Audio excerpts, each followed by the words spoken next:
l'invité du matin avec Toyota Location. Louez votre Toyota Raise automatique à partir de 3 900 francs par jour seulement. Bonjour Jean-François Baudin. Bonjour Nicolas. Et vous recevez ce matin le procureur de la République. Yves Dupas, bonjour. Bonjour Jean-François. Merci d'avoir accepté notre invitation pour faire un point sur un certain nombre de faits divers dont on a parlé, puisqu'on a entendu que ce week-end avait été émaillé par plusieurs incidents et incendies.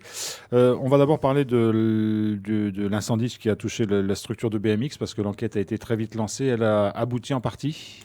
Alors l'enquête menée par la police nationale a été conduite de manière très très réactive, puisque nous avons interpellé 3 mineurs, dont l'un est mis en cause et semble avoir reconnu les faits. L'enquête est bien sûr toujours en cours, mais effectivement, il s'agissait d'un fait criminel, de destruction par incendie. Les enquêtes sont en cours aussi pour l'incendie qui a touché le logement du gardien de l'école Gustave Lotz et le magasin de Kenwin. Tout à fait, les 2 enquêtes sont toujours en cours, mais avec la même détermination du côté des enquêteurs et du parquet, d'élucider ces affaires rapidement.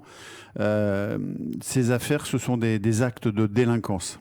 Il faut bien l'intégrer, qui illustre l'état de cette jeunesse désœuvrée, qui se perd dans l'oisiveté, dans l'abus d'alcool aussi. Voilà où nous en sommes sur ces différentes procédures. C'était la même chose avec le cambriolage donc dans la maison Magnien sur Païta, l'école de Boulou-Paris.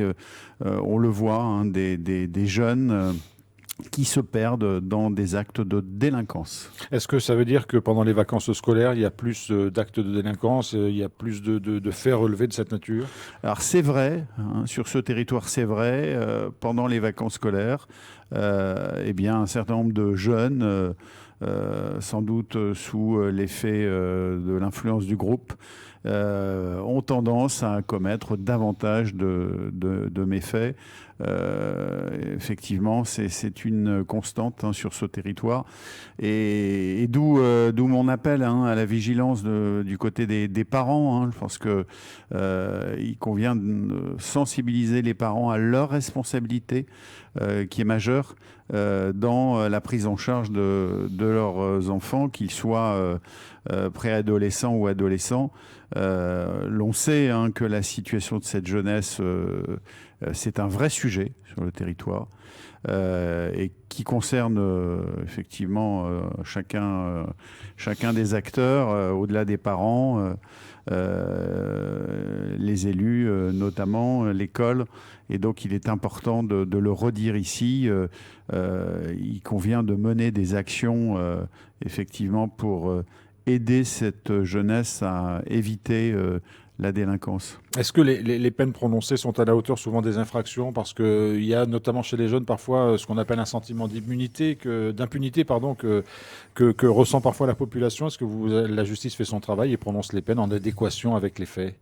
La loi demande aux magistrats d'intégrer les éléments de personnalité chez les mineurs, bien évidemment, de manière très très importante.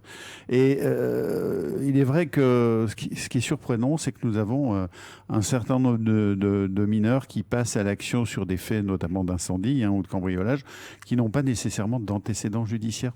C'est toute la contradiction également. Alors vous avez insisté sur le fait que c'était des actes de délinquance. On arrive à proximité du 13 mai. Est-ce qu'aujourd'hui, il y a quand même une recrudescence de cette délinquance sur un fond insurrectionnel, ou est-ce que c'est de la délinquance, j'allais dire, gratuite et qu'il n'y a pas de lien finalement avec ce qui s'est passé il y a un an ? Alors nous avons eu toute une série de faits de dégradation par incendie, de cambriolage. Ce sont des actes de délinquance. Il n'y a pas, par rapport aux procédures qui ont été menées dernièrement, un lien avec l'idée d'action structurée, d'incitation aux jeunes, effectivement, de commettre ces faits. Aucunement. Ce sont vraiment des actes de délinquance et qui justifient de notre part une attention particulière et un traitement judiciaire soutenu. Il y en a quand même plus qu'à certaines époques ? Mais pendant les vacances scolaires, on en a parlé, hein, c'est une recrudescence de ce type d'agissement délictueux. Nous verrons dans les jours qui viennent, mais ce sont des actes de délinquance essentiellement, et il n'y a pas d'hypothèse d'action concertée en vue de la commission de ce type de fait. Alors on est bientôt un an après le 13 mai. La justice poursuit son travail par rapport à la situation insurrectionnelle qu'on a connue il y a maintenant bientôt un an. Est-ce que les choses avancent? Est-ce qu'il y a encore des procédures en cours? Est-ce que vous arrivez au bout des dossiers ou c'est encore une charge importante? Alors nous sommes dans la dernière ligne droite, hein, pour traiter ce volume de 5000 procédures, hein, finalement au total. Il nous en reste à peu près 700. Nous sommes à quasiment 2600 gardes à vue, 700 convocations en justice, plus de 510 déferments. Bref, la justice a rempli toutes ses missions, hein. Et nous espérons en tout cas, d'ici un mois et demi, achever ce travail de traitement judiciaire hors norme pour nous. Et donc, effectivement, avec des renforts, hein, qui nous ont été octroyés en magistrats, en fonctionnaires, en officiers de police judiciaire. Ces renforts, nous ne les avons plus désormais, hein, donc nous traitons à moyens constants. Mais c'est effectivement cette dernière ligne droite que nous abordons. C'est-à-dire que dans quelques temps, la justice va retrouver, j'allais dire, son rythme normal de fonctionnement? Oui, un rythme normal, j'allais dire, avec les axes majeurs de notre politique pénale, hein. C'est notamment le traitement des violences intrafamiliales, les cambriolages, l'insécurité routière, les trafics de stupéfiants, la délinquance financière. Nous allons retrouver, bien évidemment, et nous commençons, hein, bien sûr déjà à retrouver ce type d'action. Voilà, mais ce fut un traitement vraiment hors norme et qui a mobilisé l'ensemble des acteurs de l'institution judiciaire. Les avocats également, hein, je tiens à le souligner, au-delà des personnels de justice. Le maintien de l'ordre et de la responsabilité du haut-commissaire qui a changé. Jacques Billan est arrivé ce week-end. Louis Lefranc est parti en fin de semaine dernière. Est-ce que vous avez rencontré le nouveau commissaire? Est-ce que vous avez discuté avec lui? Et est-ce que vous avez l'impression qu'il est finalement sur la même ligne que son prédécesseur? Alors j'ai rencontré hier soir donc le nouveau commissaire, hein, Jacques Billan, et pour un échange très constructif, avec l'idée que le tandem au commissaire procureur de la République répond effectivement à la nécessité d'une collaboration étroite pour bien évidemment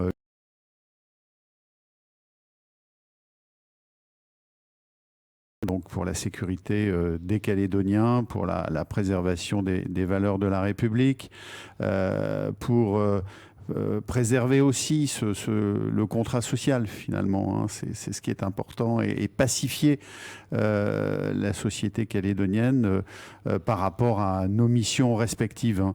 Un échange très très constructif, et je ne doute pas que nous collaborerons effectivement étroitement, hein, au service de l'intérêt général. C'est ce qui compte.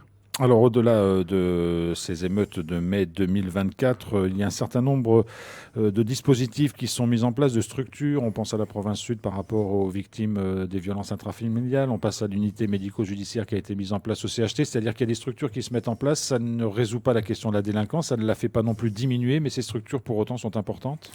Les deux structures qui ont été ouvertes en dépit de la crise insurrectionnelle, hein, le 9 septembre pour l'unité médico-judiciaire hospitalière et le 10 décembre pour le centre de prise en charge des auteurs de violences conjugales, sont des outils fondamentaux qui nous permettent de répondre d'abord à la prise en charge renforcée des victimes s'agissant de l'UMJ. Enfin, ce territoire dispose d'une structure médico-légale hospitalière. C'était le dernier territoire à ne pas avoir ce type d'outils. Et c'est très important pour les Calédoniens, c'est très important pour l'institution judiciaire qui va pouvoir s'appuyer sur ce guichet unique au service des victimes.